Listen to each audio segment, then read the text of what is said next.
ഈശോ മിശിഹായ്ക്ക് സ്തുതിയായിരിക്കട്ടെ. ഞാൻ മാണിപ്പറമ്പിലച്ചൻ.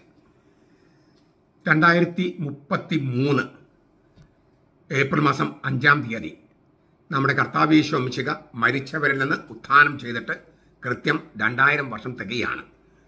ആ മഹാജൂബിലിക്ക് ഒരുക്കമായി നാം 9 സംവത്സരങ്ങൾ നീണ്ടു നിൽക്കുന്ന ഒരു ഒരുക്ക ധ്യാനത്തിലാണ്. ഞായറാഴ്ചകളിൽ നമ്മുടെ സഭയുടെ ലിറ്റർജിയാണ്, സഭയുടെ കത്തോലിക്ക സഭയിലെ ലിറ്റർജിയുടെ പൊതു പഠനങ്ങളാണ് നമ്മൾ ഞായറാഴ്ചകളിൽ നടത്തുന്നത്. അതിൽ 81-ാം എപ്പിസോഡാണ്. കത്തോലിക്ക സഭയുടെ മതബോധനം 1094 എന്ന വകുപ്പാണ് നമ്മൾ ചർച്ച ചെയ്തുകൊണ്ടിരിക്കുന്നത്. കഴിഞ്ഞ ക്ലാസ്സിൽ വചനത്തിൻ്റെ സൂചക ബോധനം പൗലോസ്ലീഹ ഗലാത്തിയ ലേഖനത്തിൽ പറഞ്ഞതനുസരിച്ച് എങ്ങനെയെന്ന് നാം കാണുകയായിരുന്നു. അത് കുറച്ചുകൂടി തുടരേണ്ടതുണ്ട്. അപ്പോൾ നമുക്ക് ഈ 1094 എന്ന വകുപ്പ് നമുക്കൊന്നുകൂടി കേൾക്കാം. പഴയ നിയമം, പുതിയ നിയമം എന്നീ 2 ഉടമ്പടികളുടെ ലയത്തിന്മേലാണ് കർത്താവിൻ്റെ പെസഹ ബോധനം പണിയപ്പെട്ടിരിക്കുന്നത്. ലൂക്കാസിന് സുവിശേഷം 24-ാം അധ്യായം 13 മുതൽ 29 വരെയും ദൈവവർമ്മം 14 മുതൽ 16 വരെയും. പിന്നെ ശ്ലീഹന്മാരുടെയും സഭാപിതാക്കന്മാരുടെയും പെസഹ മതബോധനത്തിൻ്റെയും അടിത്തറ ഇതുതന്നെ. പഴയ നിയമത്തിലെ അക്ഷരങ്ങളുടെ അടിയിൽ നിഗൂഢമായി ഒളിഞ്ഞിരിക്കുന്ന മിശിഹായുടെ രഹസ്യത്തെ മറ നീക്കി വെളിച്ചത്ത് കൊണ്ടുവരുന്നത് ഈ മതബോധനമാണ്.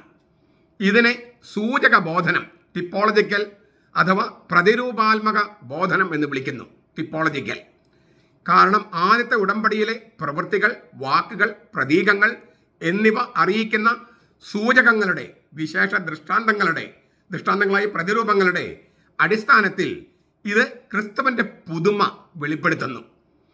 ക്രിസ്തു എന്ന ആരംഭ ബിന്ദുവിൽ നിന്ന് ആരംഭിച്ച് പുറകോട്ട് സത്യത്തിൻ്റെ ആത്മാവിൽ പുനരാഖ്യാനം ചെയ്യുമ്പോൾ ആ പ്രതീക സൂചകങ്ങൾ അനാവൃതമാകുന്നു. 2 കൊരിന്ത്യർ 3:14-16. അങ്ങനെ മഹാപ്രളയവും നോഹയുടെ പേടകവും അതോടൊപ്പം മേഘവും ചെങ്കടൽ കുറുകെ കടക്കുന്നതും ജലസ്നാനത്തിലൂടെയുള്ള രക്ഷയുടെ മുൻകൂട്ടിയുള്ള പ്രതീക സൂചകങ്ങളാണ്. 1 പത്രോസ് 3:21. ക്രിസ്തുവിൽ നിന്നുള്ള ആധ്യാത്മിക നന്മകളെയാണ് പാറയിൽ നിന്നുള്ള വെള്ളം പ്രതിരൂപാത്മകമായി ആവിഷ്കരിക്കുന്നത്. സ്വർഗത്തിൽ നിന്നുള്ള യഥാർത്ഥ അപ്പമായ വിശുദ്ധ കുർബാനയെ മരുഭൂമിയിൽ വെച്ച് നൽകപ്പെട്ട മന്ന മുൻകൂറായി പ്രതീകവൽക്കരിക്കുന്നു. ഇത് പലതും നമുക്കറിയാമെങ്കിലും, ഇതൊക്കെ ഇതിൻ്റെ പ്രതീകങ്ങളാണെന്ന് അറിയാമെങ്കിലും എങ്ങനെയാണ് നമ്മൾ ഈ വ്യാഖ്യാനത്തിലേക്ക് എത്തിച്ചേരുന്നത്, ഈ സൂചക ബോധനത്തിലേക്ക് എത്തിച്ചേരുന്നത്? അതാണ് നമ്മൾ ചർച്ച ചെയ്യുന്നത്. അതിൽ കഴിഞ്ഞ ക്ലാസ്സിൽ ടൈപ്പ് എന്ന വാക്കിൻ്റെ അർത്ഥം അല്ലേ, അവനൊരു ടൈപ്പാണ്, അബ്രഹാം ഒരു ടൈപ്പാണ്, അതൊക്കെ നമ്മൾ കഴിഞ്ഞ ക്ലാസ്സിൽ കണ്ടു. അതിൻ്റെ ഒരു അല്പം വിശദമായ കാര്യങ്ങൾ നമുക്കിപ്പോൾ കാണാം. ഗലാത്തിയ ലേഖനത്തിൽ 4-ാമത്തെ അധ്യായം 22 മുതൽ 28 വരെ ഈ ടിപ്പോളജിക്കൽ വ്യാഖ്യാനം പൗലോസ്ലീഹ തന്നെ നൽകുന്നുണ്ട്. നമുക്ക് ഗലാത്യ ലേഖനം 4, 22, 28 കേൾക്കാം. അബ്രഹാമിന് 2 പുത്രന്മാർ ഉണ്ടായിരുന്നു. ഒരുവൻ അടിമയിൽ നിന്ന്, ദാസിയിൽ നിന്ന്, ഒരുവൻ സ്വതന്ത്രയിൽ നിന്ന് എന്ന് എഴുതപ്പെട്ടിരിക്കുന്നുവല്ലോ. ദാസിയുടെ മകൻ ജഡപ്രകാരവും സ്വതന്ത്രയുടെ മകൻ വാഗ്ദാനത്തിലൂടെയും ജനിച്ചു. ഇത് ആലങ്കാരികമാണ്. നമുക്ക് ആ വാക്ക് കുറച്ച് വിശദമായി പഠിക്കാം ഇന്ന്. ഈ സ്ത്രീകൾ 2 ഉടമ്പടികളാണ്. ഒന്ന് സീനായ് മലയിൽ നിന്ന് ഉണ്ടായി അടിമകളെ പ്രസവിക്കുന്നു, അത് ഹാഗാർ. ഈ ഹാഗാർ അറേബ്യയിലെ സീനായ് മലയാണ്. അത് ഇപ്പോഴത്തെ ജെറൂസലമിനോട് പൊരുത്തപ്പെടുന്നു. അത് തൻ്റെ മക്കളോടുകൂടെ അടിമത്തത്തിലാണ്. മുകളിലുള്ള ജെറൂസലം സ്വതന്ത്രയാകുന്നു, അവളാണ് നമ്മുടെ അമ്മ. എന്നാൽ ഇപ്രകാരം എഴുതപ്പെട്ടിരിക്കുന്നു: പ്രസവിക്കാത്ത വന്ധ്യയെ ആഹ്ലാദിക്കുക, ഈറ്റുനോവ് കിട്ടാത്തവളെ തുള്ളിച്ചാടി ആർപ്പ് വിളിക്കുക. ഏകാകിനിയുടെ മക്കൾ ഭർത്താവ് ഉള്ളവളുടെ മക്കളേക്കാൾ അധികം. സഹോദരന്മാരെ, നമ്മളാകട്ടെ ഇസഹാക്കിനെ പോലെ വാഗ്ദാനത്തിൻ്റെ മക്കൾ ആകുന്നു. ഹാഗാർ എന്ന അടിമ സ്ത്രീയുടെ മക്കളായ ഇഷ്മായേലിൻ്റെ സന്തതികളെ പോലെയല്ല. അവർ അടിമത്തത്തിൻ്റെതാണ്, ഭൗതികമായിട്ടുള്ള മക്കളാണ്. നമ്മൾ സ്വതന്ത്രയുടെ മക്കളാണ്, സ്വർഗീയ ജെറൂസലേമിൻ്റെ മക്കളാണ്. അവളെയാണ് സാറ എന്ന സ്വതന്ത്ര സ്ത്രീ പ്രതിനിധാനം ചെയ്യുന്നത്. ഭൗമിക ജെറൂസലത്തെ ഹാഗാർ പ്രതിനിധാനം ചെയ്യുമ്പോൾ, പ്രതീകവൽക്കരിക്കുമ്പോൾ, സ്വതന്ത്രയുടെ മക്കൾ, അതായത് സ്വർഗീയ ജെറൂസലേമിൻ്റെ മക്കളെ ആണ് സാറായുടെ മക്കൾ പ്രതീകവൽക്കരിക്കുന്നത്. അപ്പോൾ ഇത് ആലങ്കാരികമാണ്. അബ്രഹാമിൻ്റെ 2 ഇല്ലേ, രണ്ട് വഴിക്കുള്ള സന്തതികൾ, രണ്ട് പുത്രന്മാർ, ഒന്ന് അടിമ സ്ത്രീയിൽ നിന്ന്, മറ്റൊന്ന് സ്വതന്ത്രയിൽ നിന്ന്. ഇത് ആലങ്കാരികമാണെന്നാണ് പൗലോസ് ലീഗ പറഞ്ഞത്. ടിപ്പോളജിക്കലാണ്, അതൊരു ടിപ്പോളജിയാണ്, ടൈപ്പാണ്. ഈ ആലങ്കാരികമാണ് എന്നതിനോട് ഉപയോഗിക്കുന്ന ഗ്രീക്ക് വാക്ക് അല്ലെഗൊറേയോ എന്നാണ്. അല്ലെഗൊറേയോ, അലിഗറി എന്ന ഇംഗ്ലീഷ് വാക്ക് വരുന്നത് അതിൽ നിന്നാണ്. അല്ലെഗൊറേയോ, അല്ലോസ് എന്ന വാക്കിന് മറ്റേത് എന്നാണ് അർത്ഥം, മറ്റേത്. വേറൊന്ന് ഈ ഗൊറേയോ, അഗോറേയോ, അഗോറ എന്ന് പറഞ്ഞാൽ ചന്തസ്ഥലം, പൊതുസ്ഥലം, പബ്ലിക് ക്വാർട്ടർ, അഗോറ. അഗോറെവോ എന്ന വാക്ക്, അഗോറെവോ എന്ന വാക്കിന് പൊതുസ്ഥലത്ത്, ചന്തസ്ഥലത്ത്, പബ്ലിക് പ്ലേസിൽ സംസാരിക്കുക എന്നർത്ഥം. അപ്പോൾ മറ്റൊരു കാര്യത്തെക്കുറിച്ച് പൊതുസ്ഥലത്ത് സംസാരിക്കുക എന്നാണ് അലിഗറി എന്ന വാക്കിനർത്ഥം. അല്ലെഗൊറേയോ. മറ്റൊരു അർത്ഥത്തിൽ പരസ്യമായി സംസാരിക്കുക, മറ്റൊരു കാര്യത്തെക്കുറിച്ച് പൊതുസ്ഥലത്ത് വെച്ച് സംസാരിക്കുക എന്നൊക്കെയാണ് അലിഗറി എന്ന വാക്കിനർത്ഥം. ഞാൻ പറഞ്ഞല്ലോ, ആംഗലേയത്തിലെ അലിഗറി എന്ന വാക്ക് ഈ അല്ലൊഗറേയോ എന്ന വാക്കിൽ നിന്ന് വരുന്നു.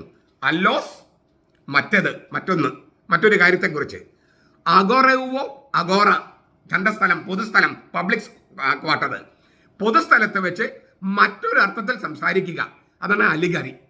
അപ്പോൾ പരസ്യമായിട്ടാണ്, പൊതുസ്ഥലത്താണ്, പക്ഷേ സംസാരിക്കുന്നത് വാക്കുകൾ എങ്ങനെയാണെങ്കിലും മറ്റൊന്നാണ് സൂചന. ഇതിനാണ് പ്രതീക സൂചകം, ടിപ്പോളജിക്കൽ എന്നൊക്കെ നമ്മൾ പറയുന്നത്. കഥയിലെ ഓരോ ലക്ഷണത്തിനും അർത്ഥം കൊടുത്ത് വ്യാഖ്യാനിക്കുന്നതിനാൽ ലാക്ഷണിക കഥ, ലക്ഷണയുക്ത കഥ എന്നൊക്കെ ഈ അലിഗറിക്കുള്ള പരിഭാഷകൾ. പുതിയ ഉടമ്പടിയുടെ വെളിച്ചത്തിൽ പഴയ നിയമത്തിലെ വ്യക്തികളുടെയും സ്ഥലങ്ങളുടെയും സംഭവങ്ങളുടെയും സ്ഥാപനങ്ങളുടെയും പ്രവചനാത്മക ധ്വനികൾ കണ്ടെത്തി അവയുടെ ആത്മീയ വ്യാഖ്യാനം നൽകുന്നതിനെയാണ് പൗലോസ് ഇവിടെ അലിഗറി എന്ന വാക്കുകൊണ്ട് ഉദ്ദേശിക്കുന്നത്. ഞാൻ ഒന്നുകൂടി പറയട്ടെ. പുതിയ ഉടമ്പടിയുടെ വെളിച്ചത്തിൽ പഴയ നിയമത്തിലെ വ്യക്തികളുടെയും സ്ഥലങ്ങളുടെയും സംഭവങ്ങളുടെയും സ്ഥാപനങ്ങളുടെയും പ്രവചനാത്മക ധ്വനികൾ കണ്ടെത്തി അവയുടെ ആത്മീയ വ്യാഖ്യാനം നൽകുക. ഇതാണ് പൗലോസ് ഉദ്ദേശിക്കുന്ന അലിഗറി, ലക്ഷണയുക്ത കഥ, ലാക്ഷണിക കഥ. ഇത് ആലങ്കാരിക കഥ എന്നൊക്കെ പറഞ്ഞാൽ അർത്ഥം. ഉൽപ്പത്തി പുസ്തകത്തിലെ ചരിത്ര വ്യക്തികൾക്ക് ചരിത്രപരമായ അർത്ഥത്തെ കവിഞ്ഞു പോകുന്ന അർത്ഥമുണ്ടെന്ന് പൗലോസ് വാദിക്കുകയാണ്. ചരിത്രത്തിന് ഒരു അർത്ഥമുണ്ട്. അബ്രഹാമിന് അല്ലേ ഹാഗാർ എന്ന ഒരു അടിമ സ്ത്രീ ഉണ്ടായിരുന്നു, അതിലൊരു മകനുണ്ടായിരുന്നു. സ്വതന്ത്രയായ സ്ത്രീയായ ഭാര്യ ഉണ്ടായിരുന്നു, സാറ ഉണ്ടായിരുന്നു. അത് ചരിത്രം. ആ ചരിത്രത്തെ കവിഞ്ഞു പോകുന്ന ചില പ്രതീകങ്ങളുണ്ട്. വെറും ചരിത്രം എഴുതാൻ വേണ്ടിയിട്ടല്ല ബൈബിൾ എഴുതിയത്. ചരിത്രത്തെ കവിഞ്ഞു പോകുന്ന ചില പ്രതീകങ്ങളുണ്ട്. ആ പ്രതീകങ്ങൾ കണ്ടെത്തുക എന്നുള്ളതാണ് ഈ വ്യാഖ്യാതാവിന്റെ പ്രധാനപ്പെട്ട ദൗത്യം എന്ന് പറയുന്നത്. അപ്പൊ ചരിത്രപരമായ അർത്ഥത്തെ കവിഞ്ഞു പോകുന്ന അർത്ഥമുണ്ട്. ബൈബിളിലെ വാക്കുകളെയാണ് ആക്ഷരിക ഭാഷ്യം, ലിറ്റററി ഭാഷ്യം വ്യാഖ്യാനിക്കുന്നത്, ബൈബിളിലെ വാക്കുകളെ. ആത്മീയ ഭാഷ്യമാകട്ടെ വാക്കുകളിലൂടെ ആവിഷ്കരിക്കുന്ന സംഭവങ്ങളുടെയും യാഥാർത്ഥ്യങ്ങളുടെയും വ്യാഖ്യാനമാണ് നൽകുന്നത്. ആത്മീയ ഭാഷ്യത്തിൽ വാക്കുകളിലൂടെ ആവിഷ്കരിക്കുന്ന ചില പ്രതീക സംഭവങ്ങൾ, യാഥാർത്ഥ്യങ്ങൾ. അപ്പോൾ വാക്കുകളുടെ അർത്ഥമുണ്ട്, അക്ഷരാർത്ഥം. അതൊരർത്ഥമാണ്, ചരിത്രപരമായ അർത്ഥമാണ്. പക്ഷെ അതിന് കവിഞ്ഞു പോകുന്ന ഒരു ആത്മീയ അർത്ഥമുണ്ട്. ഇതാണ് ആലങ്കാരികമാണെന്ന് പൗലോസ് പറയണേ. ചരിത്രപരമായ അർത്ഥത്തെ കവിഞ്ഞു പോകുന്ന ഒരു അർത്ഥമുണ്ട്, ടിപ്പോളജിക്കല്, ആലങ്കാരികമായിട്ടുള്ളതുണ്ട്. ഇതേക്കുറിച്ച് തോമസ് അക്വിനസ് സുമ്മ തിയോളജി എന്ന ആ മഹത്തായ ബ്രഹ്മാണ്ഡമായ പുസ്തകത്തിൽ എഴുതിയിരിക്കുന്നത് ഇങ്ങനെയാണ്: തിരുവെഴുത്തുകളുടെ ആത്യന്തിക രചയിതാവ് ദൈവമാണ്.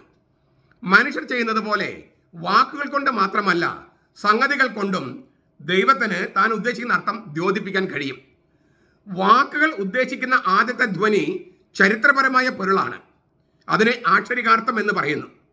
വാക്കുകൾ ദ്യോതിപ്പിക്കുന്ന സൂചകങ്ങൾക്ക് അവയുടേതായ ആത്മീയ പൊരുളുകളുണ്ട്. ആക്ഷരികാർത്ഥത്തെയും അത് മുൻകൂട്ടി ഉദ്ദേശിക്കുന്ന ആത്മീയ പൊരുളിനെയും അടിസ്ഥാനമാക്കിയാണ് ഈ ആത്മീയ ധ്വനി, ആലങ്കാരിക ധ്വനി നാം കണ്ടെത്തുന്നത്. നിങ്ങളിത് ഒരു പ്രാവശ്യം കൊണ്ട് കേട്ട് കഴിഞ്ഞാൽ എന്താണ് തോമസ് അക്വിനസ് എന്ന് പറഞ്ഞ വിശുദ്ധൻ പറയുന്നത് നിങ്ങൾക്ക് മനസ്സിലാകും. ഞാൻ ആവർത്തനം ഒഴിവാക്കാൻ വേണ്ടി ഞാനത് ആവർത്തിക്കുന്നില്ല. ചുരുക്കത്തിൽ ഹാഗാർ ഒരു അടിമപ്പെട്ടാണ്. അത് സീനായ് മലയുടെ ഒരു ടൈപ്പാണ്. പഴയ ഉടമ്പടിയുടെ ടൈപ്പ് എന്ന് പറയാം, അടിമത്തത്തിൻ്റെ ടൈപ്പ് എന്ന് പറയാം. സാറ സ്വതന്ത്രയായ ഭാര്യയാണ്, യെറൂസലേമിൻ്റെ ടൈപ്പാണ്. അതായത് സ്വർഗീയ യെറൂസലേമിൻ്റെ. പുതിയ ഉടമ്പടിയുടെ ടൈപ്പ് എന്ന് പറയാം. ക്രിസ്തുവിൽ നമുക്ക് ലഭിച്ച സ്വാതന്ത്ര്യത്തിൻ്റെ ടൈപ്പാണ്. അപ്പം ഇതിനെയാണ് ഈ ടിപ്പോളജിക്കൽ വ്യാഖ്യാനം എന്നൊക്കെ നമ്മൾ പറയുന്നത്. ഇത് അപ്പോൾ ഈ പഴയ നിയമത്തിലെ സംഭവങ്ങൾ, വ്യക്തികൾ, പ്രതീകങ്ങൾ അല്ലെങ്കിൽ സ്ഥാപനങ്ങൾ, ഇവയ്ക്കെല്ലാം ചരിത്രപരമായ ഒരു അർത്ഥമുണ്ട്, ആക്ഷരികമായ അർത്ഥമുണ്ട്. അതുകൂടാതെ അതിനേക്കാളൊക്കെ ഉയർന്നോ താഴ്ന്നോ പോകുന്ന ആത്മീയ അർത്ഥമുണ്ട്. അപ്പൊ ചരിത്രം രചിക്കാൻ വേണ്ടിയിട്ടല്ലല്ലോ, ചരിത്രം രേഖപ്പെടുത്താൻ വേണ്ടിയല്ല ബൈബിൾ എഴുതിയിരിക്കുന്നത്. ചരിത്രത്തിലൂടെ ദൈവത്തിന്റെ വെളിപാട് ആവിഷ്കരിക്കാനാണ്. ചരിത്രത്തിലൂടെയാണ് ദൈവം ഇടപെടുന്നത്. ചരിത്രത്തിലെ വ്യക്തികളിലൂടെയും സ്ഥാപനങ്ങളിലൂടെയും ഒക്കെയാണ് ദൈവം വെളിപ്പെടുത്തുന്നത്. ആ വെളിപാടുകൾ എന്തെന്നറിയാൻ ചരിത്രത്തെ കവിഞ്ഞു പോകുന്ന, ചരിത്രത്തിന്റെ ആഴത്തിലേക്ക് പോകുന്ന, വളരെ ഉയർന്നു പോകുന്ന ആ ധ്വനികൾ കണ്ടെത്തണം. ഇത്തരം ധ്വനികളെ കണ്ടെത്തുന്നതിനെയാണ് ടിപ്പോളജിക്കൽ എന്ന് പറയുന്നത്. അപ്പോൾ പഴയ നിയമത്തിലെ അക്ഷരങ്ങൾ അടിയിൽ നിഗൂഢമായി ഒളിഞ്ഞിരിക്കുന്ന മിശിഹായുടെ രഹസ്യത്തെ മറനീക്കി വെളിച്ചത്തെ കൊണ്ടുവരും. ഇതിനെയാണ് സൂചക ബോധനം, ടിപ്പോളജിക്കൽ കാറ്റക്കേസിസ് എന്ന് പറയുന്നത്. ടിപ്പോളജിക്കൽ കാറ്റക്കേസിസ്, പ്രതിരൂപാത്മക മതബോധനം എന്നതിനെ വിളിക്കുന്നു, ടിപ്പോളജിക്കൽ കാറ്റക്കേസിസ്. അപ്പോൾ ഇത്രയും കഴിഞ്ഞ 2 ക്ലാസ്സായിട്ട് നമ്മൾ ടിപ്പോളജിക്കൽ എന്ന വാക്കിനെ കുറിച്ച് ധ്യാനിക്കുകയാണ്. നമുക്ക് ഈ ടിപ്പോളജിയുടെ അടിസ്ഥാനത്തിൽ ചില വ്യാഖ്യാനങ്ങൾ ഇവിടെ ഈ ഖണ്ഡത്തിൽ നൽകിയിരിക്കുന്നത് നമുക്ക് അടുത്ത ക്ലാസ്സിൽ കേൾക്കാം. ചുരുക്കത്തിൽ ഈ ടിപ്പോളജി എന്ന് പറയുന്നത് സഭ കണ്ടുപിടിച്ചതല്ല, പൗലോസിലേക്ക് നൽകിയിരിക്കുന്നതാണ്. ഹാഗാർ, സാറ ചരിത്രപരമായ വ്യക്തികൾ മാത്രമല്ല, ആലങ്കാരിക വ്യക്തികളാണ് എന്ന് പൗലോസാണ് പറയുന്നത്. പൗലോസ് ശ്ലീഹൻ നമ്മെ പഠിപ്പിക്കുകയാണ് ഗലാത്യ ലേഖനം 4-ാമത്തെ അധ്യായത്തിൽ. ആ ആലങ്കാരിക അർത്ഥത്തെയാണ് നമ്മൾ ടിപ്പോളജിക്കൽ വ്യാഖ്യാനം എന്ന്, ടിപ്പോളജി വ്യാഖ്യാനത്തിന്റെ അടിസ്ഥാനം ഈ പൗലോസ് ശ്ലീഹ പറയുന്ന ആലങ്കാരിക വ്യാഖ്യാനമാണ്. ചരിത്രപരമായ വ്യക്തികളിലൂടെയും സ്ഥാപനങ്ങളിലൂടെയും ദൈവം വെളിപ്പെടുത്തുന്ന ആത്മീയ യാഥാർത്ഥ്യത്തെയാണ് ഈ ആലങ്കാരിക വ്യാഖ്യാനം, ടിപ്പോളജിക്കൽ വ്യാഖ്യാനം എന്നൊക്കെ പറയുന്നത്. ഈ ടിപ്പോളജിയുടെ വെളിച്ചത്തിലുള്ള വ്യാഖ്യാനങ്ങൾ, ചില ഉദാഹരണങ്ങൾ ഈ ഖണ്ഡികയിൽ പറഞ്ഞിട്ടുണ്ട്. കത്തോലിക്ക സഭയുടെ ഖണ്ഡിക 1094. അത് നമുക്ക് അടുത്ത ക്ലാസ്സിൽ ചർച്ച ചെയ്യാം. നമുക്ക് ലിറ്റർജി, എന്താണ് ലിറ്റർജി? പലപ്പോഴും നമ്മൾ ഈ ലിറ്റർജിയെ കുറിച്ചുള്ള ചർച്ചകൾ വരുമ്പോൾ ലത്തീൻ സഭയിലും സീറോ മലബാർ സഭയിലും മറ്റെല്ലാ സഭകളിലുള്ള പ്രശ്നമാണ്, അടയാളങ്ങളിലൂടെയും പ്രതിരൂപങ്ങളിലൂടെയുമാണ് നാം ദൈവത്തെ ആരാധിക്കുന്നത് പറയുമ്പോൾ തന്നെ ആൾക്കാർ വരും, ആത്മാവിലും സത്യത്തിലും ആരാധിക്കാൻ പഠിക്കൂ. ഇവിടെ പൗലോസിലേക്ക് നൽകിയിരിക്കുന്ന കാര്യം പറഞ്ഞേ, ആലങ്കാരികമാണ്, അത് അടയാളമാണ്, അത് പ്രതീകമാണ്, ഇത് ടൈപ്പാണ് എന്ന് പൗലോസിലേക്ക് പറഞ്ഞിരിക്കുന്നത്. പൊതുസ്ഥലത്ത് പരസ്യമായി മറ്റൊരർത്ഥത്തിൽ നമ്മൾ സംസാരിക്കുന്നു എന്നാണ് അലിഗറി. ഇതിനെ ടിപ്പോളജിക്കൽ എന്ന് പറയണേ. പ്രതിരൂപാത്മക വ്യാഖ്യാനം അല്ലെങ്കിൽ സൂചക മതബോധനം, ഇത് പൗലോസിലേക്ക് പഠിപ്പിച്ചിട്ടുള്ളതാണ്. അപ്പൊ ആത്മാവിലും സത്യത്തിലും ആരാധിക്കുക എന്നുള്ളതിനെ ഖണ്ഡിക്കാതെ തന്നെ അടയാളങ്ങളിലൂടെയും പ്രതീകങ്ങളിലൂടെയുമാണ് കർത്താവ് സംസാരിക്കണേ. ഒരു ഉദാഹരണം നോക്കുക. കർത്താവ് ആത്മാവിനെ കൊടുത്ത് അവരുടെ മേൽ ഊതിക്കൊണ്ട്, എന്തിനാ ഊതിയത്? അതൊരു അടയാളമാണ്. ആ അടയാളത്തിലൂടെ അവന്റെ പരിശുദ്ധാത്മാവിനെ കൊടുക്കുകയാണ്. നിങ്ങൾ പരിശുദ്ധാത്മാവിനെ സ്വീകരിക്കുമെന്ന് പറയുന്നത് ഊതിക്കൊണ്ടാണ്. ഊതാതെ പറയാമായിരുന്നില്ലേ? ആത്മാവിനും സത്യത്തിലും അല്ലേ ആരാധിക്കേണ്ടത്? കർത്താവ് തുപ്പൽ കൊണ്ട് ചെളി ഉണ്ടാക്കി അവന്റെ കണ്ണുകളിൽ പൂച്ചിട്ട് പറഞ്ഞു, സിലോഹ കളത്തിൽ പോയി കഴുകുക. എന്തിനാ തുപ്പൽ കൊണ്ട് ചെളി ഉണ്ടാക്കി? ഈ ഒരു CP എന്ന് പറഞ്ഞ ആൾ പറയുന്നത് നിങ്ങളുടെ ഒലിവെണ്ണ കുറുക്കിയ അതിലൂടെയല്ല കർത്താവ് ആത്മാവിനെ നൽകുന്ന. എന്തിനാണ് കർത്താവ് നിലത്ത് തുപ്പി ചെളി ഉണ്ടാക്കി കണ്ണുകൾ പൂശിയത്? സിലോഹ എന്ന കുളത്തിൽ കഴുകാൻ പറഞ്ഞത്? ഇതൊക്കെ പ്രതീകങ്ങളല്ലേ, അടയാളങ്ങളല്ലേ, ബാഹ്യമായ ചില പ്രവൃത്തികളല്ലേ? അതിലൂടെയല്ലേ കർത്താവ് തന്റെ ആത്മാവിനെ നൽകുന്നത്, കാഴ്ച നൽകുന്നത്? പിന്നെ മർക്കോസ് സുവിശേഷം 7-ാമത്തെ അധ്യായത്തില് സംസാരത്തിലൊക്കെ ചെവിക്ക് പ്രശ്നമുള്ള ഒരുത്തന്റെ ഗ്രാമത്തിൽ കൊണ്ടുപോയിട്ട് കർത്താവ് ഒരു കൈയുടെ വിരല് അവന്റെ നാക്കിൽ തൊട്ടു, ഒരു കൈയുടെ വിരല് ചെവിയിലിട്ടു, മറ്റേ കൈയുടെ വിരൽ തുപ്പിയിട്ട് നാക്കത്തിൽ തൊട്ടിട്ട് കണ്ണുകൾ ഉയർത്തി പറഞ്ഞു, എഫാത്ത, തുറക്കപ്പെടട്ടെ. പ്രാർത്ഥനയുടെ ഒരു വാക്കാണത്. എഫാത്ത എന്ന പേരിലൊരു പുസ്തകം തന്നെ ഞാൻ എഴുതിയിട്ടുണ്ട്, ഇംഗ്ലീഷിലാണ്. അപ്പോൾ എന്തിനാണ് ഒരു വിരൽ ചെവിയിലിട്ടത്, മറ്റേ വിരൽ തുപ്പി അവൻ നാക്കത്തെ തൊട്ട് സ്വർഗത്തിലേക്ക് നോക്കിയിട്ട് എഫാത്ത എന്ന് പറഞ്ഞത്? കർത്താവിന്റെ വിരല് ഞാൻ ദൈവത്തിന്റെ വിരൽ കൊണ്ടാണ് പിശാചുക്കളെ പുറത്താക്കുന്നതെങ്കിൽ, ദൈവത്തിന്റെ വിരൽ കൊണ്ട്, അതേ വചനം തന്നെ മറ്റൊരു സ്ഥലത്ത് എന്ന് പറഞ്ഞിരിക്കുന്നത് ഞാൻ ദൈവത്തിന്റെ ആത്മാവിനെ കൊണ്ടാണ് അശുദ്ധാത്മാക്കളെ പുറത്താക്കുന്നതെങ്കിൽ, ദൈവത്തിന്റെ വിരല് എന്ന് വെച്ചാൽ പരിശുദ്ധാത്മാവാണ്. അപ്പൊ പരിശുദ്ധാത്മാവിനെ നൽകാൻ വേണ്ടിയാണ് തുപ്പി നാക്കിൽ തൊടുന്നു, മറ്റേ വിരൽ ചെവിയിലിടുന്നു. ചെവിയിലേക്കും നാക്കിലേക്കും പരിശുദ്ധാത്മാവിനെ നിക്ഷേപിക്കുകയാണ്. അത് നിക്ഷേപിക്കാൻ വേണ്ടി അവർ സ്വർഗത്തിലേക്ക് നോക്കി എഫാത്ത എന്ന് പറയുന്നു, സ്വർഗം തുറക്കപ്പെടട്ടെ എന്നും അർത്ഥമുണ്ട് അതിന്. അപ്പൊ ഇതാണ് അടയാളങ്ങളെ പ്രതീകങ്ങൾ എന്ന് പറയണേ. അപ്പൊ അടയാളങ്ങളുടെയും പ്രതീകങ്ങളിലൂടെയുമാണ് കൂദാശ. ഉടനെ തന്നെ ഈ പെന്തക്കോസ്തക്കാര്, യഹോവ സാക്ഷികള്, എറണാകുളത്തെ വിമതര്, മുന്നേറ്റക്കാര് പറയും, ഏയ് അതൊക്കെ ആചാരങ്ങളാണ്, ആചാരങ്ങൾ ഇല്ലാണ്ടാക്കണം. ആചാരങ്ങൾ ഇല്ലാതായാൽ വിശ്വാസം ഇല്ലാതാകും. ആചാരങ്ങളിലൂടെയാണ് വിശ്വാസം കൈമാറ്റം ചെയ്യപ്പെടുന്നത്. നമുക്ക് ഇന്ത്യക്ക് ചില ആചാരങ്ങളില്ലേ, ഭരണഘടന പറയുന്ന ആചാരങ്ങളില്ലേ. ഈ നിയമസഭയിലേക്ക് മുഖ്യമന്ത്രി ആനയിക്കുമ്പോഴും ഗവർണർ ആനയിക്കുമ്പോഴും ചില ആചാരങ്ങളുണ്ട്. പാർലമെന്റിൽ അങ്ങനെയുണ്ട്. അതൊക്കെ വേണ്ടേ? അതിലൂടെയല്ലേ സംസ്കാരം കൈമാറ്റം ചെയ്യപ്പെടുന്നത്. എന്തൊരു ബുദ്ധിശൂന്യതയാണ് പറയണേ. ഒക്കെ വാക്ക് മാത്രം മതിയോ? പ്രവൃത്തി വേണ്ടേ? അടയാളങ്ങൾ വേണ്ടേ? പ്രതീകങ്ങൾ വേണ്ടേ? മാഷ ക്ലാസ്സിൽ മുമ്പിൽ എഴുന്നേറ്റ് നിൽക്കുന്നു, അതൊരു ആചാരമാണ്, ബഹുമാനിക്കുന്നതിന് ആചാരം.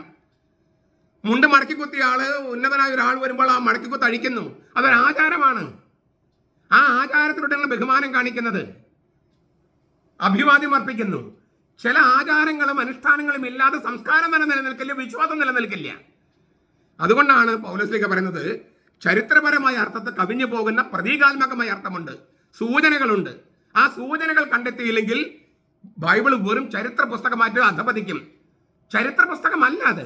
ചരിത്രത്തിലെ വ്യക്തികളിലൂടെയും സംഭവങ്ങളിലൂടെയും സ്ഥാപനങ്ങളിലൂടെയും ദൈവത്തിന്റെ രക്ഷാകര സന്ദേശം നൽകിയിരിക്കുന്ന പുസ്തകമാണ് ബൈബിള്. അതുകൊണ്ട് അടയാളങ്ങൾ വേണം, സൂചകങ്ങൾ വേണം, പ്രതീകങ്ങൾ വേണം. ആ പ്രതീകങ്ങൾ ജീവനുള്ള പ്രതീകങ്ങളായിട്ട് ഉപയോഗിക്കുമ്പോൾ അത് കൂദാശകളായി. ഇതാണ് ലിറ്റർജിയുടെ ബേസിക് ആയിട്ടുള്ള അടിസ്ഥാനപരമായ അർത്ഥം. ഇതൊക്കെ നിങ്ങൾ ഈ കമന്റുകൾ വായിച്ചാൽ, എൻ്റെ ഈ വീഡിയോസിന് താഴെ കമന്റുകൾ വായിച്ചാൽ പല കമന്റുകൾക്കുള്ള മറുപടി കൂടിയാണ് ഞാൻ നൽകുന്നത്. കമന്റുകൾ നിങ്ങൾ വായിക്കുന്നില്ലെങ്കിൽ ഞാൻ പറയുന്നതിന്റെ അർത്ഥം ചിലപ്പോൾ നിങ്ങൾക്ക് അച്ഛൻ തന്നെ ഇതൊക്കെ പറയണമെന്ന് വിചാരിക്കും. ഞാൻ വീഡിയോയും അതിന് കമന്റുകളും അതെല്ലാമായിട്ടുള്ള ഒരു ഇന്ററാക്ഷനിലൂടെയാണ് നമ്മുടെ ക്ലാസ്സുകൾ പോകുന്നത്. അതിനാൽ നിങ്ങൾ കമന്റുകൾ വായിക്കണം, നിങ്ങൾക്ക് കൊടുക്കാൻ പറ്റുന്ന മറുപടികൾ കൊടുക്കണം. ഇല്ലെങ്കിൽ ഞാൻ മറുപടികൾ കൊടുക്കുന്നുണ്ട്. അതിൽ അങ്ങനെ പഠിച്ച് കുറച്ച് കഴിയുമ്പോഴേക്കും, ഈ 2033 ആകുമ്പോഴേക്കും ലിറ്റർജിയെ കുറിച്ചുള്ള ഒരു സമഗ്രമായ വീക്ഷണം നമുക്കുണ്ടാകണമെന്ന് ഞാൻ പ്രതീക്ഷിക്കുന്നു. അങ്ങനെയാണ് ഒരു ഒരുക്കം. കർത്താവിന്റെ വചനത്തിന് ജീവൻ വയ്ക്കുന്ന നിമിഷമാണ് ഈ കൂദാശകൾ. വചനത്തിന് അടയാളവും പ്രതീകവും ഉപയോഗിച്ച് സഭ ചില കാര്യങ്ങൾ അനുഷ്ഠിക്കുമ്പോൾ കർത്താവിന്റെ വചനത്തിന് ജീവൻ വയ്ക്കുന്ന നിമിഷത്തെയാണ് കൂദാശ എന്ന് പറയുന്നത്. അത് നമുക്ക് അതിന്റെ ആഴത്തിൽ തിരിച്ചറിയാൻ വേണ്ടിയുള്ള ഒരു ശ്രമമാണ് നമ്മൾ നടത്തുന്നത്. അതിനാൽ നിങ്ങൾ ഇതെല്ലാം കേട്ട് നോട്ട് കുറിച്ച്, ഞാൻ പറഞ്ഞ വാക്കുകളൊക്കെ ഒന്ന് നോട്ട് കുറിച്ച് അങ്ങനെ പഠിക്കണമെന്നും പഠിപ്പിക്കണമെന്നും വിനീതമായിട്ട് അഭ്യർത്ഥിക്കുകയാണ്. കർത്താവിന്റെ കൃപ നമ്മുടെ കൂടെ ഉണ്ടാകട്ടെ. നമ്മുടെ കർത്താവ് യേശു മിശിഹായുടെ കൃപയും പിതാവായ ദൈവത്തിന്റെ സ്നേഹവും പരിശുദ്ധാത്മാവിന്റെ സഹവാസവും നാം എല്ലാവരോടും ഉണ്ടായിരിക്കട്ടെ, ഇപ്പോഴും എപ്പോഴും എന്നേക്കും. ആമേൻ.